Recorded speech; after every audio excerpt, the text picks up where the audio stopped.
इक ओंकार सतनाम करता पुरख निर्भउ निर्वैरो अकाल मूरत अजूनी सहिबं गुर प्रसाद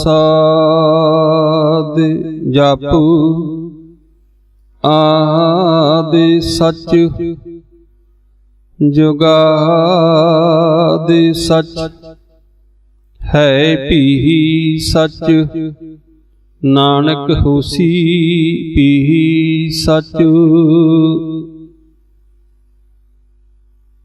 इक ओंकार सतनाम करता पुरख निर्भउ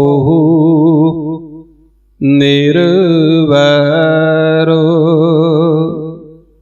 अकाल मूरत अजूनी सहिबं गुर प्रसाद जापू आदि सच जुगादि सच है भी सच नानक होसी भी सच। धार जियरे इक टेक तू लाहे बडानी आस नानक नाम ध्याईऐ कारज आवै रास।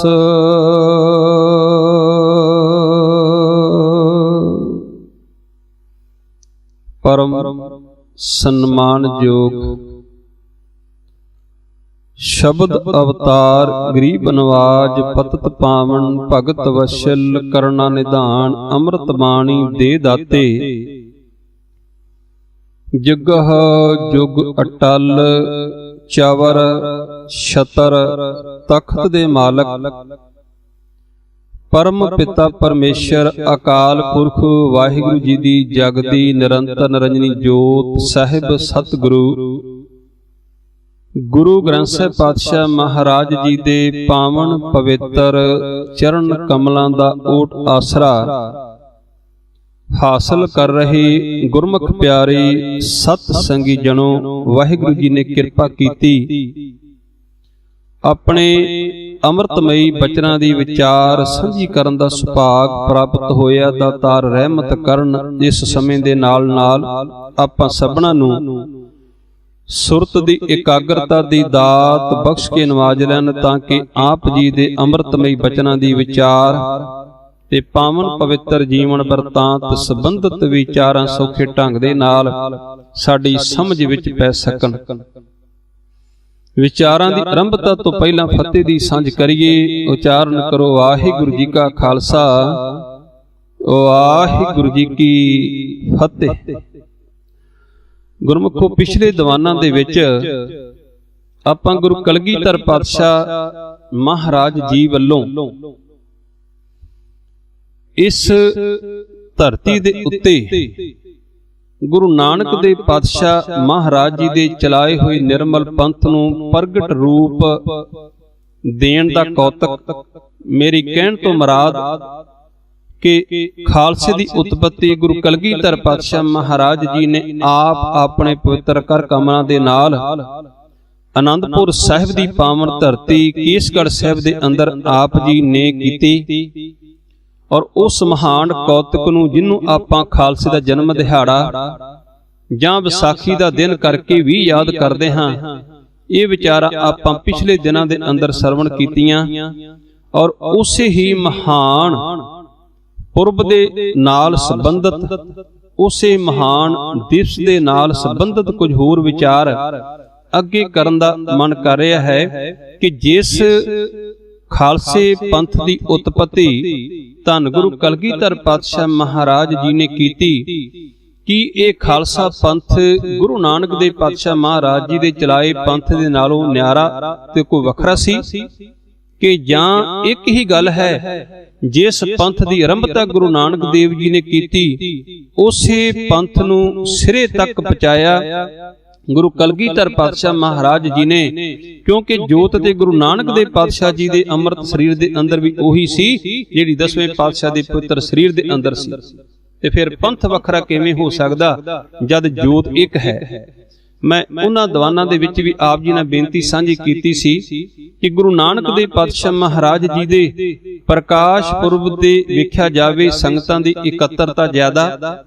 10ਵੇਂ ਪਾਤਸ਼ਾਹ ਦਾ ਪ੍ਰਕਾਸ਼ ਪੁਰਬ ਆਉਂਦਾ ਹੈ, ਪਿੰਡਾਂ ਥਾਵਾਂ ਦੇ ਉੱਤੇ ਛੋਟਿਆਂ ਵੱਡਿਆਂ ਸ਼ਹਿਰਾਂ ਦੇ ਅੰਦਰ ਗੁਰੂ ਘਰਾਂ ਦੇ ਅੰਦਰ ਪ੍ਰਭਾਤ ਫੇਰੀਆਂ ਨਿਕਲਦੀਆਂ ਹਨ।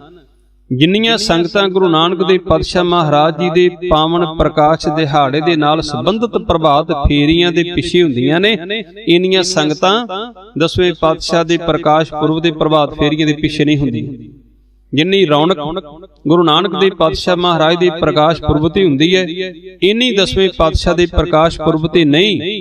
ਔਰ ਸਤਿਗੁਰਾਂ ਦੇ ਪਵਿੱਤਰ ਜੀਵਨ ਨਾਲ ਸੰਬੰਧਿਤ ਅਗਲਾ ਦਿਹਾੜਾ, ਕਿਉਂਕਿ ਪੋਹ ਸੁਦੀ 7ਵੀਂ ਨੂੰ ਆਇਆ ਪ੍ਰਕਾਸ਼ ਪੁਰਬ, ਫਿਰ ਕੁਝ ਕੁ ਸਮੇਂ ਬਾਅਦ ਆ ਗਿਆ ਖਾਲਸੇ ਦਾ ਫਿਰ ਜਨਮ ਦਿਹਾੜਾ ਭਾਵ ਵਿਸਾਖੀ ਦਾ ਦਿਨ। ਹੁਣ ਇਹਨਾਂ ਦਿਨਾਂ ਦੇ ਉੱਤੇ ਵੇਖਿਆ ਜਾਵੇ ਤੇ ਉਹ ਰੌਣਕਾਂ ਨਹੀਂ, ਐਸਾ ਕਿਉਂ ਸਾਡੇ ਮਨਾਂ ਦੇ ਅੰਦਰ ਕੀ ਇੱਕ ਭਰਮ ਪੈ ਗਿਆ। ਇਹੀ ਵਿਚਾਰ ਆਪਾਂ ਅੱਜ ਦੇ ਦੀਵਾਨ ਦੇ ਅੰਦਰ ਸਾਂਝੀ ਕਰਾਂਗੇ ਤੇ ਇਸ ਪ੍ਰਕਰਨ ਨੂੰ ਲੈ ਕੇ ਚੱਲਾਂਗੇ ਖਾਲਸਾ।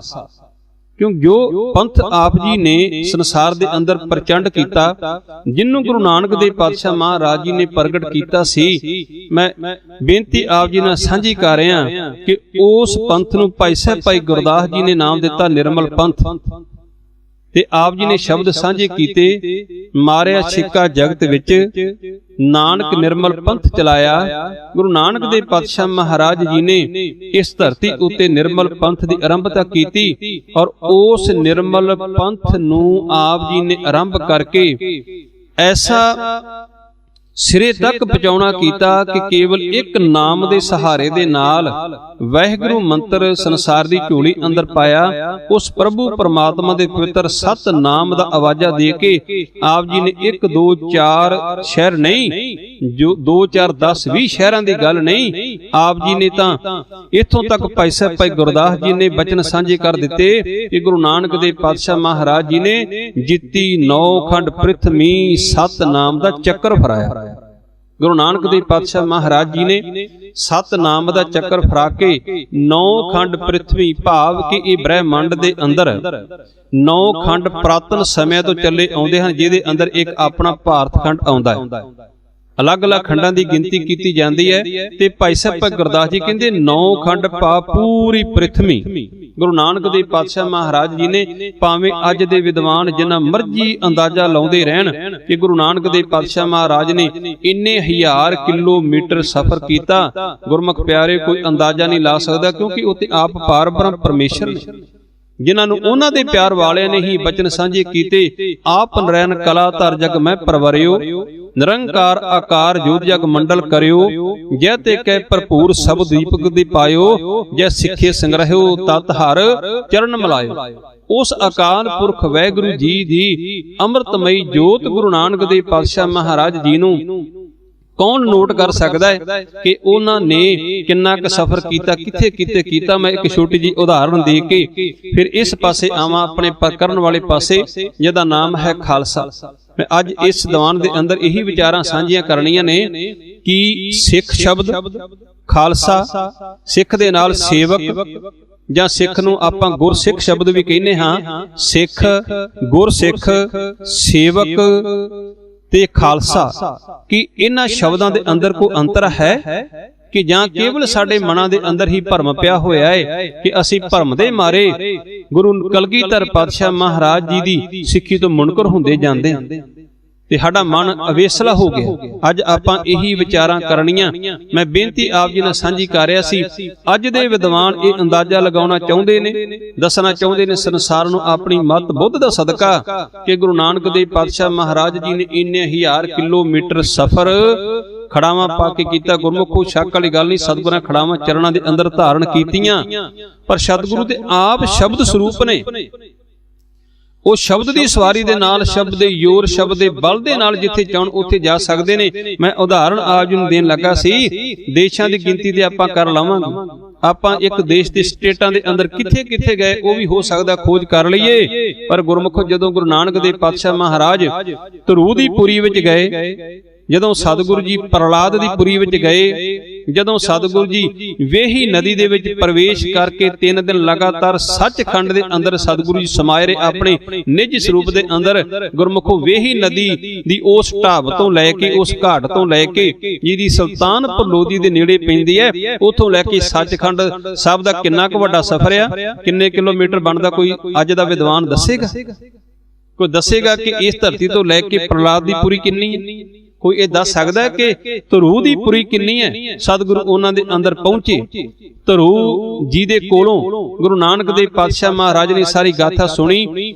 ਭਾਈ ਸੰਤੋਖ ਸਿੰਘ ਜੀ ਲਿਖਦੇ ਨੇ, ਕਹਿੰਦੇ ਜਦੋਂ ਪ੍ਰਹਲਾਦ ਦੀ ਪੁਰੀ ਅੰਦਰ ਗੁਰੂ ਨਾਨਕ ਦੇਵ ਪਾਤਸ਼ਾਹ ਮਹਾਰਾਜ ਗਏ ਤੇ ਭਾਈ ਮਰਦਾਨਾ ਜੀ ਉਥੋਂ ਤੱਕ ਨਾਲ ਸਨ, ਧਰੂ ਦੀ ਪੁਰੀ ਤੱਕ ਨਾਲ ਸਨ। ਉਸ ਤੋਂ ਅਗਾਂਹ ਸਤਿਗੁਰੂ ਜੀ ਸੱਚਖੰਡ ਪ੍ਰਵੇਸ਼ ਕਰਦੇ ਨੇ, ਅੱਗੇ ਲੈ ਕੇ ਨਾਲ ਨਹੀਂ ਜਾਂਦੇ। ਭਾਈ ਮਰਦਾਨਾ ਜੀ ਕਹਿਣ ਲੱਗੇ, ਸਤਿਗੁਰੂ ਜੀ ਜੇ ਆਪ ਜੀ ਆਗਿਆ ਦਿਓ ਤੇ ਪ੍ਰਹਲਾਦ ਜੀ ਨੂੰ ਆਪਾਂ ਪੁੱਛੀਏ ਕਿ ਤੁਹਾਡੇ ਨਾਲ ਕੀ ਵਾਪਰਿਆ ਸੀ ਧਰਤੀ ਦੇ ਉੱਤੇ। ਤੇ ਭਗਤ ਪ੍ਰਹਲਾਦ ਜੀ ਨੇ ਆਪ ਫਿਰ ਆਪਣੀ ਰਸਨਾ ਤੋਂ, ਉਸ ਅਗੰਮੀ ਰਸਨਾ ਤੋਂ ਜੋ ਕੁਝ ਧਰਤੀ ਉੱਤੇ ਹੋਇਆ, ਉਹਦਾ ਸਾਰਾ ਵੇਰਵਾ ਗੁਰੂ ਨਾਨਕ ਦੇਵ ਪਾਤਸ਼ਾਹ ਮਹਾਰਾਜ ਨੂੰ ਦੱਸਿਆ।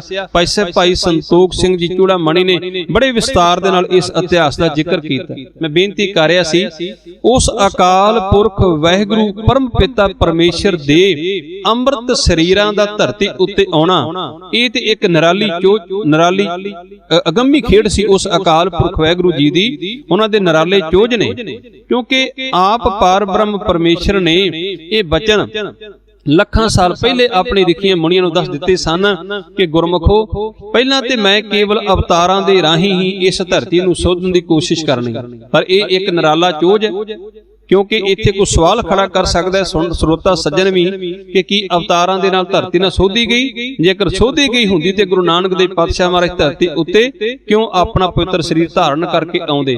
ਅਵਤਾਰ ਆਏ, ਰਿਖੀ ਮੁਨੀ ਪੀਰ ਪੈਗੰਬਰ ਔਲੀਏ ਇਸ ਧਰਤੀ ਉੱਤੇ ਆਏ। ਆਖਰ ਗੁਰੂ ਨਾਨਕ ਦੇਵ ਪਾਤਸ਼ਾਹ ਮਹਾਰਾਜ ਜੀ ਨੂੰ ਆਪ 1469 ਕੱਤਕ ਦੀ ਪੂਰਨਮਾਸ਼ੀ ਵਾਲੇ ਦਿਨ ਇਸ ਧਰਤੀ ਦੇ ਉੱਤੇ ਅੰਮ੍ਰਿਤਮਈ ਸਰੀਰ ਦੇ ਰਾਹੀਂ ਆਪ ਜੀ ਨੂੰ ਆਉਣਾ ਪਿਆ।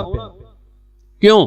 ਮੈਂ ਬੇਨਤੀ ਕਰ ਰਿਹਾ ਸੀ, ਲੱਖਾਂ ਸਾਲ ਪਹਿਲਾਂ ਆਪ ਅਕਾਲ ਪੁਰਖ ਵਾਹਿਗੁਰੂ ਨੇ ਆਪਣੀ ਰਿਖੀਆਂ ਮੁਨੀਆਂ ਦੀ ਜ਼ਬਾਨ ਤੋਂ ਇਹ ਸ਼ਬਦ ਅਖਵਾਏ ਨਹੀਂ, ਬਲਕਿ ਲਿਖਵਾ ਵੀ ਦਿੱਤੇ ਸਨ ਕਿ ਜਦੋਂ ਇਸ ਧਰਤੀ ਦੇ ਉੱਤੇ ਧਰਮ ਦੀ ਗਲਾਨੀ ਹੋਵੇਗੀ, ਉਸ ਸਮੇਂ ਮੈਂ ਇਸ ਧਰਤੀ ਉੱਤੇ ਸਰੀਰ ਆ ਕੇ ਧਾਰਨ ਕਰਾਂਗਾ ਤੇ ਨਿਸ਼ਾਨੀਆਂ ਕੀ ਹੋਣਗੀਆਂ?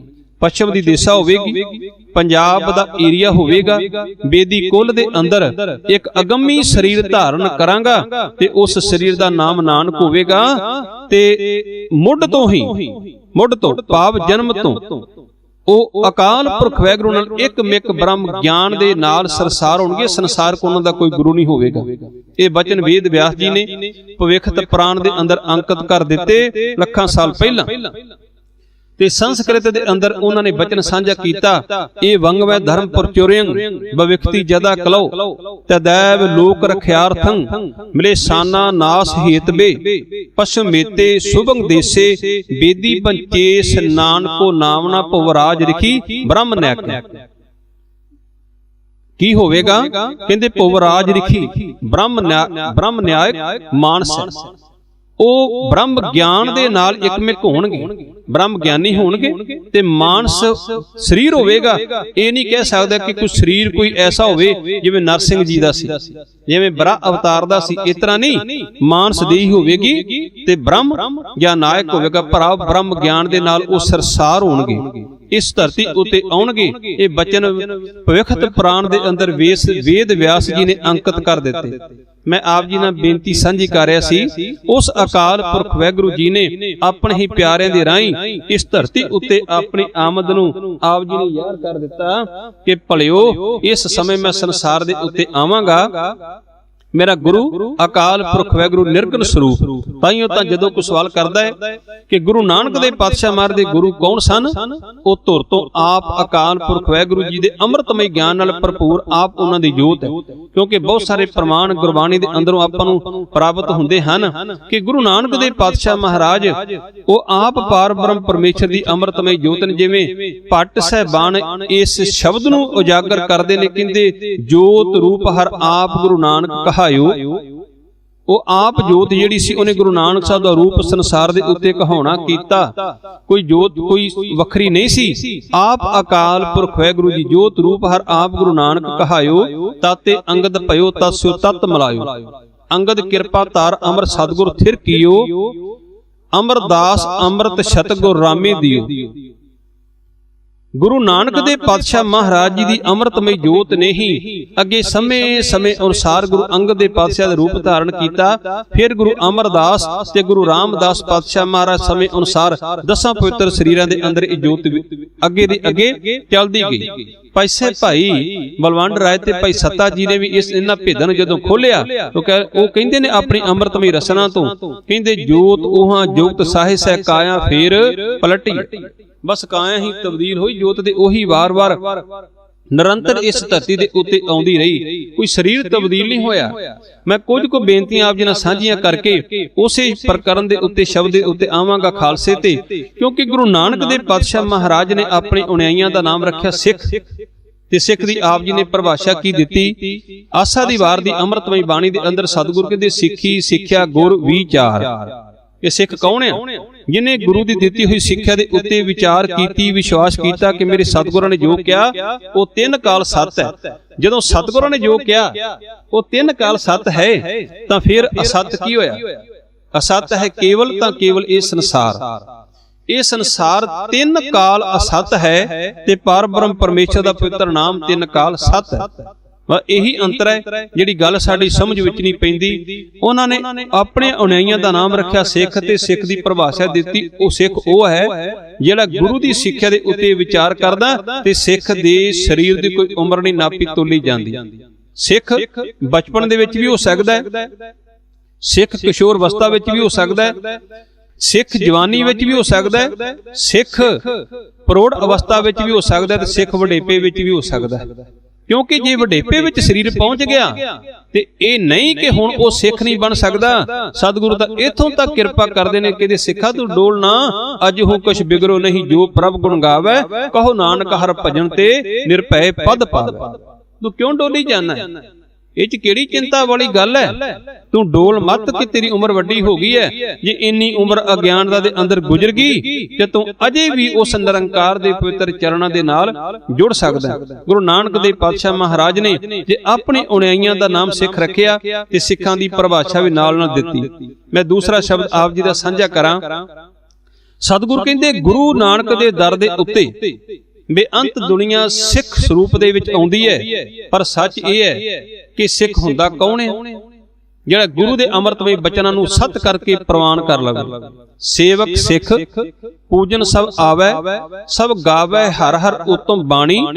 ਗਾਵਿਆ ਸੁਣਿਆ ਤਿਨ ਕਾ ਹਰ ਥਾਇ ਪਾਵੈ, ਜਿਨ ਸਤਿਗੁਰ ਕੀ ਆਗਿਆ ਸਤ ਸਤ ਕਰ ਮਾਨੀ। ਸਿੱਖ ਕਿਹੜਾ ਹੈ? ਆਪਾਂ ਵਿਚਾਰ ਕਰ ਰਹੇ ਸੀ ਸਿੱਖੀ ਸਿੱਖਿਆ ਗੁਰ ਵਿਚਾਰ। ਸਿੱਖ ਉਹ ਜਿਹਨੇ ਗੁਰੂ ਦੀ ਆਗਿਆ ਨੂੰ ਸੱਤ ਕਰਕੇ ਪ੍ਰਵਾਨ ਕਰ ਲਿਆ। ਜੇ ਗੁਰੂ ਦੀ ਸਿੱਖਿਆ ਨੂੰ ਸੱਤ ਕਰਕੇ ਪ੍ਰਵਾਨ ਨਹੀਂ ਕੀਤਾ ਤੇ ਉਹ ਸਿੱਖ ਨਹੀਂ। ਸਿੱਖ ਤੇ ਉਹ ਜਿਹਨੇ ਸਿੱਖਿਆ ਹਾਸਲ ਕੀਤੀ ਤੇ ਕਿਸੇ ਉਮਰ ਦੇ ਵਿੱਚ ਵੀ ਕਰ ਸਕਦਾ ਹੈ। ਜੇ ਸਿੱਖ ਦੀ ਪਰਿਭਾਸ਼ਾ ਦਿੱਤੀ ਗੁਰੂ ਰਾਮਦਾਸ ਪਾਤਸ਼ਾਹ ਮਹਾਰਾਜ ਜੀ ਨੇ ਤੇ ਆਪ ਜੀ ਨੇ ਅੰਮ੍ਰਿਤਮਈ ਬੋਲ ਸਾਂਝੇ ਕੀਤੇ। ਉਹ ਭਲਿਓ ਸਿੱਖ ਅਗਰ ਗੁਰੂ ਦੇ ਅਖਵਾਉਣਾ ਚਾਹੁੰਦੇ ਹੋ ਤੇ ਫਿਰ ਤੁਹਾਨੂੰ ਗੁਰੂ ਦੇ ਅੰਮ੍ਰਿਤਮਈ ਬਚਨਾਂ ਦੇ ਉੱਤੇ ਯਕੀਨ ਕਰਕੇ ਇਸ ਮਰਜ਼ਾਦਾ ਦੇ ਧਾਰਨੀ ਬਣਨਾ ਪਵੇਗਾ। ਗੁਰ ਸਤਿਗੁਰ ਕਾ ਜੋ ਸਿੱਖ ਅਖਾਏ, ਸੋ ਭਲਕੇ ਉਠਾ ਨਾਮ ਧਿਆਵੈ। ਉਦਮ ਕਰੇ ਭਲਕੇ ਪ੍ਰਭਾਤੀ, ਇਸ਼ਨਾਨ ਕਰੇ ਅੰਮ੍ਰਿਤ ਸਰਨਾਵੇ। ਉਪਦੇਸ਼ ਗੁਰੂ ਹਰ ਹਰ ਜਪ ਜਾਪੇ, ਸਭ ਕਿਲ ਵਿਖ ਦੋਖ ਪਾਪ ਲੈ ਜਾਵੇ। ਫਿਰ ਚੜੇ ਦਿਵਸ ਗੁਰਬਾਣੀ ਗਾਵੇ, ਬਹਿੰਦਿਆਂ ਉੱਠਦਿਆਂ ਹਰ ਨਾਮ ਧਿਆਵੇ। ਕਹਿੰਦੇ ਗੁਰੂ ਦਾ ਸਿੱਖ ਤੇ ਉਹ ਆ ਜਿਹੜਾ ਅੰਮ੍ਰਿਤ ਵੇਲੇ ਉੱਠ ਕੇ ਇਸ਼ਨਾਨ ਕਰਕੇ ਗੁਰੂ ਦੇ ਪਵਿੱਤਰ ਚਰਨਾਂ ਦੇ ਨਾਲ ਜੁੜਦਾ ਹੈ। ਤੇ ਜਿਨੇ ਉੱਠਣਾ ਹੀ ਆਪਣੀ ਮਰਜ਼ੀ ਦੇ ਅਨੁਸਾਰ ਆ, ਉਹ ਗੁਰੂ ਦਾ ਸਿੱਖ ਕਿਵੇਂ ਹੋ ਸਕਦਾ? ਗੁਰੂ ਨਾਨਕ ਦੇ ਪਾਤਸ਼ਾਹ ਮਹਾਰਾਜ ਦੀ ਅੰਮ੍ਰਿਤਮਈ ਜੋਤ ਨੇ ਆਪਣੀਆਂ ਅਨੁਯਾਈਆਂ ਨੂੰ ਜੇਕਰ ਸਿੱਖ ਦਾ ਨਾਮ ਦਿੱਤਾ ਤੇ ਨਾਲ ਦੇ ਨਾਲ ਆਪ ਜੀ ਨੇ ਮਰਜ਼ਾਦਾ ਵੀ ਕਾਇਮ ਕਰ ਦਿੱਤੀ ਕਿ ਸਿੱਖ ਹੋਣਾ ਕਿਹੋ ਜਿਹਾ ਚਾਹੀਦਾ ਹੈ। ਸਤਿਗੁਰੂ ਕਹਿੰਦੇ ਸਿੱਖ ਜਿਹੜਾ ਹੈ ਸਦਾ ਇੱਕ ਅਕਾਲ ਦੇ ਉੱਤੇ ਪ੍ਰਤੀਤ ਰੱਖਦਾ, ਇੱਕ ਅਕਾਲ ਦੇ ਉੱਤੇ, ਤੇ ਜਿਹੜੇ ਅਕਾਲ ਨੂੰ ਛੱਡ ਕੇ ਦੂਸਰੇ ਪਾਸੇ ਜਾਂਦੇ ਨੇ ਸਤਿਗੁਰੂ ਉਹਨਾਂ ਨੂੰ ਵਰਜਿਤ ਵੀ ਕਰਦੇ ਨੇ ਕਿ ਭਲਿਓ ਇੱਕ ਪਾਰ ਬ੍ਰਹਮ ਪਰਮੇਸ਼ਰ ਨੂੰ ਛੱਡ ਕੇ ਤੁਸੀਂ ਕਿਹੜੇ ਪਾਸੇ ਚੱਲੇ ਹੋ। ਕਿਉਂਕਿ ਜਦੋਂ ਖਾਲਸੇ ਸ਼ਬਦ ਦੀ ਆਪਾਂ ਵਿਚਾਰ ਕਰਦੇ ਆਂ ਤੇ ਸਤਿਗੁਰੂ ਉਦੋਂ ਵੀ ਕਿਰਪਾ ਕਰਦੇ ਨੇ। ਪਾਤਸ਼ਾਹ ਕਹਿੰਦੇ ਜਾਗਤ ਜੋਤ ਜਪੇ ਨਿਸਬਾਸਰ ਏਕ ਬਿਨਾ ਮਨ ਨੈਕਨ ਅੰਨ। ਖਾਲਸਾ ਕਿਹੜਾ ਹੈ? ਇਸ ਸ਼ਬਦ ਦੀ ਆਰੰਭਤਾ ਜਿੱਥੇ ਖਾਲਸੇ ਨੂੰ ਆਪ ਜੀ ਨੇ ਹਦਾਇਤ ਕੀਤੀ ਕਿ ਐ ਮੇਰੇ ਖਾਲਸਾ ਜੀਓ ਤੁਸੀਂ ਕਿਹਦੀ ਪੂਜਾ ਕਰਨੀ ਹੈ, ਤੇ ਗੁਰੂ ਕਲਗੀਧਰ ਪਾਤਸ਼ਾਹ ਕਹਿੰਦੇ ਕੇਵਲ ਇੱਕ ਦੀ, ਕੇਵਲ ਇੱਕ ਦੀ ਤੁਸੀਂ ਪੂਜਾ ਕਰਨੀ ਹੈ ਤੇ ਅੰਤਰ ਆਤਮੇ ਤੋਂ ਕਰਨੀ ਹੈ, ਪੂਰਨ ਪ੍ਰਤੀਤ ਬਣਾ ਕੇ ਕਰਨੀ ਹੈ, ਪੂਰਨ ਪ੍ਰਤੀਤ। ਜਾਗਦ ਜੋਤ ਜਪੇ ਨਿਸਬਾਸਰ ਏਕ ਬਿਨਾ ਮਨ ਨੈਕਨ ਆਨੈ, ਪੂਰਨ ਪ੍ਰੇਮ ਪ੍ਰਤੀਤ ਸਜੈ, ਵਰਤ ਗੋਰ ਮੜੀ ਮਟ ਭੂਲ ਨਾ ਮਾਨੈ, ਤੀਰਥ ਦਾਨ ਦਇਆ ਤਪ ਸੰਜਮ, ਏਕ ਬਿਨਾ ਨ ਏਕ ਪਛਾਨੈ, ਪੂਰਨ ਜੋਤ ਜਗੇ ਘਟ ਮੈਂ ਤਬ ਖਾਲਸ ਤਾਹੇ ਨਾ ਖਾਲਸ ਜਾਣੈ। ਹੁਣ ਇੱਕ ਸ਼ਬਦ ਹੈ ਗੁਰੂ ਕਲਗੀਧਰ ਪਾਤਸ਼ਾਹ ਮਹਾਰਾਜ ਜੀ ਦਾ, ਆਪਾਂ ਇਸੇ ਪਵਿੱਤਰ ਸ਼ਬਦ ਦੇ ਪ੍ਰਮਾਣ ਗੁਰੂ ਗ੍ਰੰਥ ਸਾਹਿਬ ਪਾਤਸ਼ਾਹ ਮਹਾਰਾਜ ਦੀ ਅੰਮ੍ਰਿਤਮਈ ਜੋਤ ਦੇ ਵਿੱਚੋਂ ਹੀ ਦੇਵਾਂਗੇ। ਕਿਉਂਕਿ ਅੱਜ ਸਾਡੇ ਸਿੱਖ ਸਮਾਜ ਦੇ ਅੰਦਰ ਜ਼ਿਆਦਾਤਰ ਇਹ ਕੰਟਰੋਵਰਸੀ ਚੱਲ ਰਹੀ ਹੈ ਕਿ ਗੁਰੂ ਕਲਗੀਧਰ ਪਾਤਸ਼ਾਹ ਮਹਾਰਾਜ ਨੇ ਬਾਣੀ ਰਚੀ ਹੀ ਨਹੀਂ, ਰਚੀ ਹੀ ਨਹੀਂ। ਪੁੱਛਣਾ ਚਾਹਣਾ ਉਹਨਾਂ ਵੀਰਾਂ ਨੂੰ ਕਿ ਪੰਜਾਂ ਬਾਣੀਆਂ ਦੇ ਅੰਦਰ ਜਿਹੜਾ ਜਾਪ ਸਾਹਿਬ ਪੜ੍ਹਦੇ ਹੋ ਕਿਹਦਾ ਹੈ? ਪੰਜਾਂ ਬਾਣੀਆਂ ਦੇ ਅੰਦਰ ਸਵਈਆਂ ਦਾ ਜਾਪ ਕਰਦੇ ਹੋ ਕਿਹਨਾਂ ਦਾ ਹੈ? ਚੌਪਈ ਸਾਹਿਬ ਦੀ ਬਾਣੀ ਪੜ੍ਹਦੇ ਹੋ ਉਹ ਕਿਹਨਾਂ ਦੀ ਹੈ? ਪੰਜਾਂ ਬਾਣੀਆਂ ਦੇ ਅੰਦਰ ਜੇ ਤੁਸੀਂ ਤਰਤੀਬ ਨਾਲ ਕਿਤੇ ਤੁਕਾਂ ਵੀ ਗਿਣ ਕੇ ਵੇਖ ਲਓ, ਗੁਰਮੁਖ ਪੰਜਾਂ ਬਾਣੀ ਦੇ ਅੰਦਰ ਅੱਧਿਓਂ ਜ਼ਿਆਦੀ ਬਾਣੀ ਦਸਵੇਂ ਪਾਤਸ਼ਾਹ ਦੀ। ਹੁਣ ਮੈਂ ਸ਼ਾਮ ਦੀ ਬਾਣੀ ਦੀ ਆਪ ਜੀ ਨਾਲ ਬੇਨਤੀ ਕਰਾਂ, ਰਹਿ ਰਾਸ ਸਾਹਿਬ ਦੀ ਬਾਣੀ ਆਪਾਂ ਪੜ੍ਹਦੇ ਆਂ ਤੇ ਗੁਰਮੁਖੋ ਰਹਿ ਰਾਸ ਸਾਹਿਬ ਜੀ ਦੇ ਕਿਸੇ ਵੀ ਸ਼ਬਦ ਤੋਂ ਆਰੰਭ ਕਰ ਲਓ, ਚਾਹੇ ਸ਼ਲੋਕ ਮਹੱਲਾ ਪਹਿਲਾ ਦੁੱਖ ਦਾਰੂ ਸੁਖ ਰੋਗ ਭੈ ਤੋਂ ਆਰੰਭ ਕਰੋ, ਚਾਹੇ ਤੁਸੀਂ ਪਿੱਛੇ ਹੋਰ ਚਲੇ ਜਾਓ, ਹਰ ਯੁਗ ਜੋ ਭਗਤ ਉਪਾਇਆ ਪੈਜ ਰੱਖਦਾ ਆਇਆ ਰਾਮ ਰਾਜੇ, ਕਿਉਂ ਆਪਣੀ ਮਰਜ਼ੀ ਤੇ ਨਿਰਭਰ ਕਰਦਾ ਵੀ ਅਸੀਂ ਬਾਣੀ ਕਿੰਨੀ ਪੜ੍ਹਨੀ, ਸਾਡਾ ਚਿੱਤ ਕਿੰਨਾ ਚਾਹੁੰਦਾ। ਹੁਣ ਸਾਡਾ ਚਿੱਤ ਚਾਹਵੇ ਤੇ ਭਾਵੇਂ 25 ਪੌੜੀਆਂ ਪੜ੍ਹ ਕੇ ਖੜਕ ਕੇਤ ਮੈਂ ਸਰਨ ਤੇ ਹਾਰੀ ਆਪ ਹੱਥ ਲਿਹੋ ਉਭਾਰੀ, ਸਰਬ ਠੌਰ ਮੋਹ ਹੋ ਸਹਾਈ ਦੁਸ਼ਟ ਦੋਖ ਤੇ ਲਿਹੋ ਬਚਾਈ। ਭਾਵੇਂ ਉਥੇ ਸੰਪਰਦਾ ਕਰ ਦਈਏ ਤੇ ਭਾਵੇਂ ਉਸ ਤੋਂ ਅੱਗੇ ਦਸਵੇਂ ਪਾਤਸ਼ਾਹ ਦੀ ਹੋਰ ਬਾਣੀ ਪੜ੍ਹਦੇ ਜਾਈਏ, ਬੜਾ ਲੰਬਾ ਵਿਸਤਾਰ ਹੈ ਚੌਪਈ ਸਾਹਿਬ ਦਾ। ਰਹਿ ਰਾਸ ਸਾਹਿਬ ਦੀ ਅੰਮ੍ਰਿਤਮਈ ਬਾਣੀ ਨੂੰ ਵੇਖ ਲਓ, ਉਹਦੇ ਅੰਦਰ ਅੱਧਿਓਂ ਜ਼ਿਆਦੀ ਬਾਣੀ ਗੁਰੂ ਕਲਗੀਧਰ ਪਾਤਸ਼ਾਹ ਮਹਾਰਾਜ ਜੀ ਦੀ। ਫਿਰ ਕਿਵੇਂ ਕਵਾਂਗੇ ਸਤਿਗੁਰਾਂ ਬਾਣੀ ਦੀ ਰਚਨਾ ਨਹੀਂ ਕੀਤੀ? ਉਸ ਤੋਂ ਬਾਅਦ ਰਹਿ ਰਾਸ ਤੋਂ ਬਾਅਦ ਗੁਰਦੁਆਰਾ ਸਾਹਿਬ ਜੀ ਦੇ ਅੰਦਰ ਆਰਤੀ ਪੜ੍ਹੀ ਜਾਂਦੀ ਹੈ ਤੇ ਆਰਤੀ ਦੇ ਸ਼ਬਦਾਂ ਦੀ ਗਿਣਤੀ ਕਰਕੇ ਵੇਖ ਲਓ, ਅੱਧਿਓਂ ਜ਼ਿਆਦੀਆਂ ਪੰਕਤੀਆਂ, ਅੱਧਿਓਂ ਜ਼ਿਆਦੇ ਸ਼ਬਦ ਦਸਵੇਂ ਪਾਤਸ਼ਾਹ ਮਹਾਰਾਜ ਜੀ। ਫਿਰ ਕਿਹੜੇ ਮੂੰਹ ਨਾਲ ਇਹ ਗੱਲ ਆਪਾਂ ਆਖਨੇ ਕਿ ਦਸਵੇਂ ਪਾਤਸ਼ਾਹ ਨੇ ਬਾਣੀ ਦੀ ਰਚਨਾ ਹੀ ਨਹੀਂ ਕੀਤੀ, ਇਹ ਕਵੀਆਂ ਦੀ ਬਾਣੀ ਹੈ। ਗੁਰਮੁਖੋ ਇਸ ਭੁਲੇਖੇ ਨੂੰ ਦੂਰ ਕਰੀਏ, ਇਹ ਦਸਵੇਂ ਪਾਤਸ਼ਾਹ ਦੀ ਨਿਮਰਤਾ ਦਾ ਪ੍ਰਤੀਕ ਹੈ।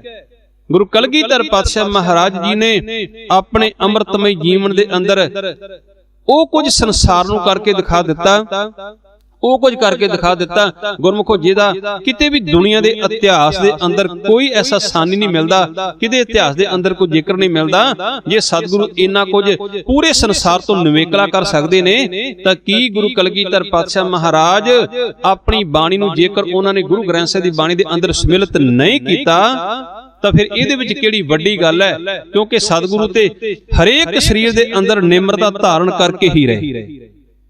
ਤੇ ਮੈਂ ਇੱਥੇ ਹੋਰ ਇੱਕ ਬਚਨ ਆਪ ਜੀ ਨਾਲ ਸਾਂਝਾ ਕਰਾਂ, ਜੇਕਰ ਆਪ ਜੀ ਕਹੋ ਕਿ ਗੁਰੂ ਕਲਗੀਧਰ ਪਾਤਸ਼ਾਹ ਮਹਾਰਾਜ ਨੇ ਬਾਣੀ ਨਹੀਂ ਰਚੀ ਤੇ ਗੁਰਮੁਖੋ ਸੱਚ ਇਹ ਵੀ ਹੈ ਕਿ ਗੁਰੂ ਗ੍ਰੰਥ ਸਾਹਿਬ ਪਾਤਸ਼ਾਹ ਮਹਾਰਾਜ ਦੀ ਅੰਮ੍ਰਿਤਮਈ ਬਾਣੀ ਇੱਕ ਓੰਕਾਰ ਤੋਂ ਲੈ ਕੇ 18 10 20 ਤੱਕ ਸਾਰੀ ਦੀ ਸਾਰੀ ਬਾਣੀ ਹੀ ਗੁਰੂ ਕਲਗੀਧਰ ਪਾਤਸ਼ਾਹ ਮਹਾਰਾਜ ਜੀ ਦੀ ਹੈ।